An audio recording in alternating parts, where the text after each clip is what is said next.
په دې لوست کې موږ غواړو هغه عبارتونه زده کړو چې هر ورځ تکرار کیږي. در این درس می‌خواهیم عباراتی را که روزانه آن را تکرار می‌کنید یاد بگیریم.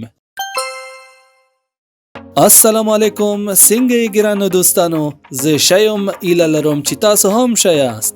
زه علیم او دلته په خوږ پښتو ژبه درس ورکوم. سلام دوستان عزیز، حالتان چطور است؟ من خوب هستم، امیدوارم شما هم جور باشین. من علی هستم و در اینجا زبان شیرین پشتو رو برایتان یاد میتم. مهربانی کنید زما ورست تکرار کنید. مهربانی کنید بعد از من تکرار کنید. سحر مو بخیر. سحر مو بخیر. صبح بخیر. سحر به معنای صبح، مو به معنای همون موج ما می باشه و بخیر به معنای بخیر. میتونین هم بگوین سحر بخیر. ماسپخین مو بخیر. ماسپخین مو بخیر. ماسپخین بعد از ظهر. ماخام مو بخیر. ماخام مو بخیر. عصر بخیر. ماخام و یا ماشام.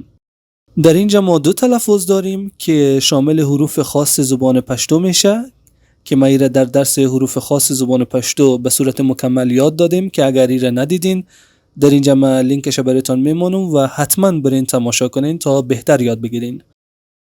خاش باولری، خاش باولری و یا شاش باولری. خا و یا شب به معنای خوب، شپا شب، ولری داشته باشی، شب خوبی را داشته باشی و یا شب بخیر. وقت سینگ تیریگی. وقت سینگ تیریگی. وقت چطور تیر میشه؟ چطور میگذرد؟ وقت که همان وقت میشه. سینگ چطور، تیریگی تیر میشه، میگذرد. هوا سینگ ده. هوا سینگ ده. هوا چطور است؟ تاسو څنګه یې؟ تاسو څنګه یې؟ شما چطور هستین؟ زما نام علی ده. ستاسو نام څه ده؟ نام من علی است. نام شما چی است؟ تاسو څوک یې؟ تاسو څوک یې؟ شما کی هستین؟ البته برای مکالمه محترمانه بهتر است که از این جمله برای آغاز و یا معرفی با کسی استفاده نکنیم. بهتر است که از مثال نمونه قبل استفاده کنیم. اول خودمان را معرفی کنیم و سپس نام شخص مقابل را پرسان کنیم. دا خدای پامان. دا خدای پامان. با مان خدا و یا خدا نگهدار. پاماخ دیخه. پاماخ دیخه. خدا نگهدار. اگر بخواهیم تحت لفظی معنایش کنیم میشه پاماخه پیشرویتان دیخه خوبی باشه، پیشرویتان خوبی. پاماخه دیخه پیشرویتان خوبی، خدا نگهدار.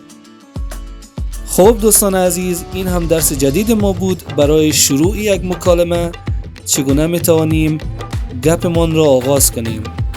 امیدوارم این درس هم برای شما مفید بوده باشه. اگر این ویدیو را دوست داشتین او را لایک کنین و اگر میخواین زبان پشتو را یاد بگیرین چینل ما را سابسکرایب کنین و زنگوله را هم فشار بتین تا از درس های جدید عقب نمانین.